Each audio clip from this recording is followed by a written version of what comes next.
기도합니다. 하나님 감사합니다. 오늘 금요일 아침입니다. 오늘도 하루를 복되게 살게 하시고 특별히 거룩한 금요일 구영예배 잘 드리고 성도들 가정들이 다 안전하게 하옵소서. 예수님 이름으로 기도합니다. 아멘. 네, 오늘 금요일 아침입니다. 13일이고요 13일이 금요일이네요. 서양 사람들은 이날을 제일 싫어하는데 우리는 뭐 그럴 필요 없습니다. 고린도전서 6장 12절로 20절 제가 읽습니다. 모든 것이 내게 강하나 다 유익한 것이 아니요 모든 것이 내게 가하나 내가 무엇에든지 얽매이지 아니하리라.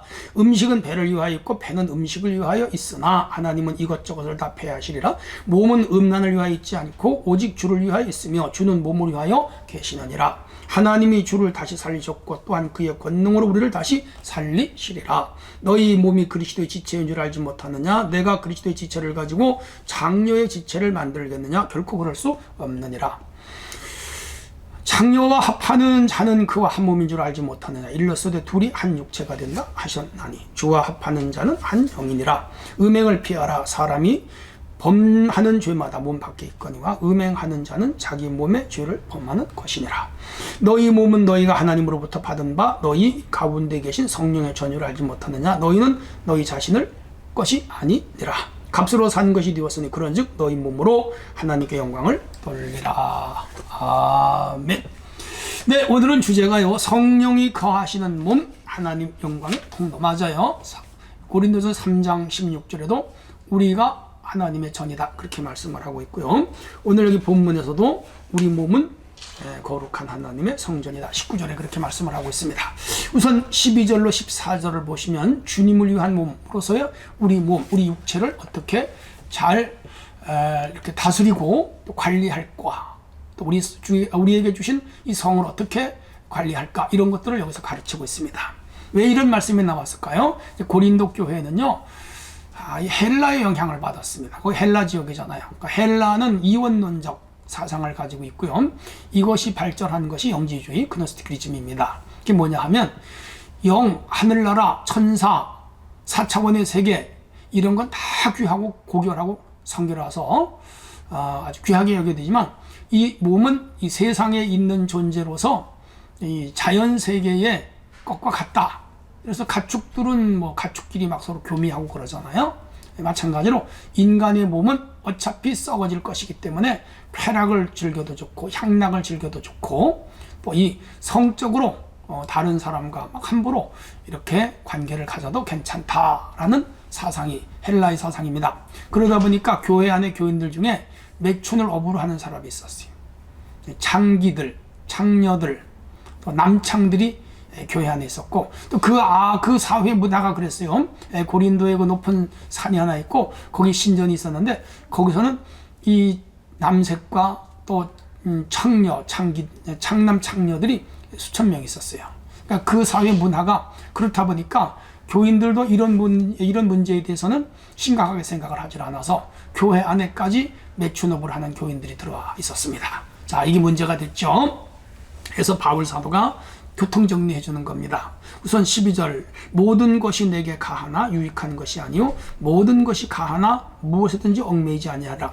우리가 그리스도를 통하여 자유를 얻었지만 그 자유가 죄를 짓는 데 사용하면 안 됩니다. 로마서와 갈라디아서에서 바울은 이 문제를 심도 있게 다루고 있습니다. 우리가 예수 안에 자유를 받은 사람들인데 다시 성경이 금하는 죄를 지면 내가 노예가 되는 거예요. 무슨 노예가 돼요? 죄의 노예. 누구의 노예? 마귀의 노예, 사탄의 노예가 되는 것이죠. 그래서 자유를 얻은 너희가 죄를 통하여 왜 노예가 되느냐, 그걸 말하는 겁니다. 그러므로 모든 것이 가하지만 유익한 것이 아니고 모든 것이 가하지만 얽매이지 말아야 된다. 유익하지 않은 건 안 한다 이 말입니다. 그래서 이 매춘 이런 것들은요, 음탕한 일로서 우리에게 결코 유익한 것이 아니죠. 13절 음식은 배를 위하여 있고 배는 음식을 위하여 있나니 하나님은 이것저것을 다 패하시리라. 몸은 음란을 위하여 있지 않고 오직 주를 위하여 있으며 주는 몸을 위하여 계시느니라. 네, 여기 이제 음식 문제는 비유를 들어 설명하는 것이고요. 우리의 몸은 음란을 위하여 존재하는 것이 아닙니다. 먹든지 마시든지 무엇을 하든지 하나님 영광을 위하여 하는 것입니다.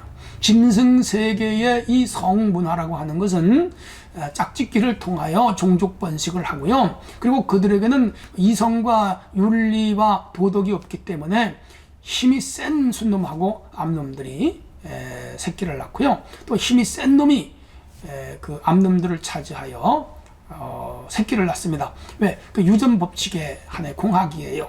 유전 법칙 세계에서는 가장 강한 유전자가 세상을 지배해야 이 자연 세계가 돌아가는 거예요. 근데 인간 세계는 달라요. 하나님 주신 성은 부부 외에는 사용하면 안 되고 한 가정의 울타리 안에서만 그것이 사용 가능하고 가정의 울타리를 벗어난 것은 남용이요 죄가 됩니다.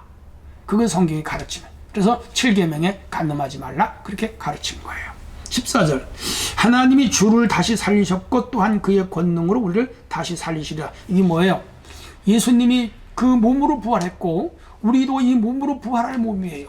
하나님 앞에 서야 할 몸이고 천국에 들어갈 몸이에요. 그런데 이 몸이 음탕한데 매춘하는데 창기들과 또 혹은 여성이 남성의 남색을 하는 자들과 뒤섞이면 그건 큰 죄가 되는 거라고 성경은 가르치고 있습니다. 해서 이 12절로 14절에 주시는 교훈이 있는데 자유를 죄짓는 데 사용하지 말자는 거. 우리 예수 안에 자유를 얻었습니다. 무엇으로부터? 죄로부터, 사탄으로부터, 영원한 죽음으로부터. 근데 그렇게 얻은 그 고귀한 자유가 다시 죄짓는 데 사용된다면 내가 죄의 종으로 돌아가는 거죠.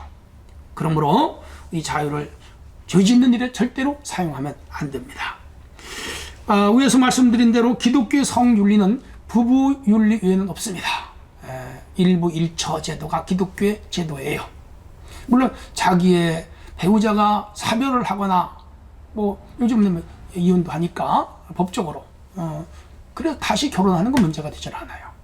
그런데 부부가 함께 살면서 이 성이 남용된다면 가정이 파괴됩니다. 하나님 영광을 가리웁니다. 그리고 그것은 자기 양심과 영적으로 죄가 됩니다. 하나님께 가까이 가는데 문제가 돼요. 그래서 이런 죄를 범하지 않도록 해야 되고 우리 몸을 하나님이 기뻐하는 거룩한 산제물로 드리는 삶을 살아야 됩니다.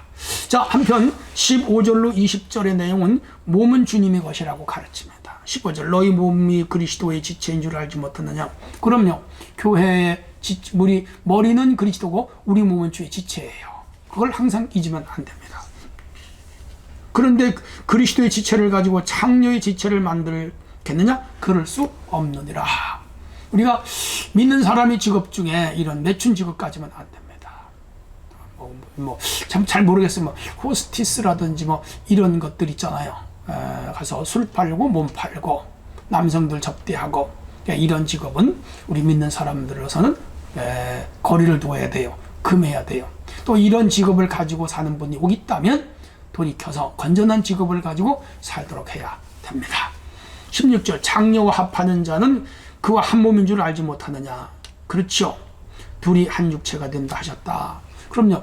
이 아담과 하와를 짝지어 가정을 만들 때 둘이 한 몸이라고 그랬거든요. 둘이 성적으로 엮어질 때 둘은 결국 한 몸이. 근데 몸도 하나가 되지만 정신도 하나가 되고 또 영도 하나가 돼요.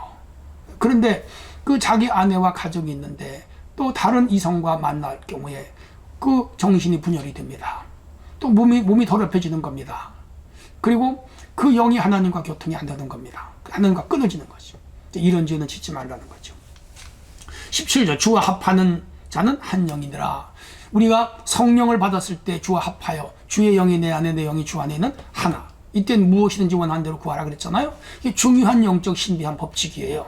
그런데 이 음행함으로 이게 갈라지는 거라. 그래서 18절에 아주 중요한 말씀을 합니다. 음행을 피하라. 사람이 범하는 주마다 몸 밖에 있거니와 음행하는 자는 몸의 죄를 범하는 것이니라. 맞아요. 거짓말을 한다든지 또 사기를 친다든지 폭력을 행한다든지 남을 구타한다든지 도둑질을 한다든지 이거 죄죠. 근데 그건 다 몸 밖에서 일어나는 죄들이에요. 근데 음행 문제는 내 몸으로 짓는 죄예요. 몸 안에 있는 죄예요. 그래서 이 죄는 굉장히 무섭고 또 더러운 죄예요. 이런 죄에 빠지지 않도록 살아야 됩니다.